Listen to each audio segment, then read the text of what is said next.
Narito ang balita mula sa GMA Integrated News. Nailipat na ng kustodiya sina Cassandra Leong at Sheila Go. Mula sa NBI, inilipat ang kapatid ni dismissed Mayor Alice Go na si Sheila sa Senado kung saan may warrant of arrest siya. Inaasahang ihaharap siya sa pagdinig sa Senado bukas. Si Ong naman na iniuugnay sa Pogo Hub sa Porac, Pampanga, inilipat sa Kamara kung saan ipinakontempt siya dahil sa hindi pagdalo sa pagdinig ng Quad Committee tungkol sa Pogo.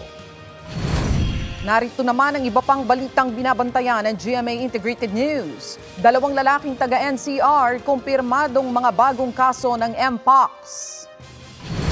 Mahigit piso kada litrong rollback ipatutupad sa mga produktong petrolyo bukas.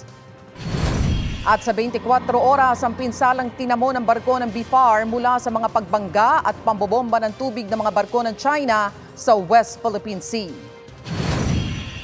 Para sa mas malaking misyon at mas malawak na paglilingkod sa bayan, ako po si Tony Aquino ng GMA Integrated News, ang News Authority ng Pilipino.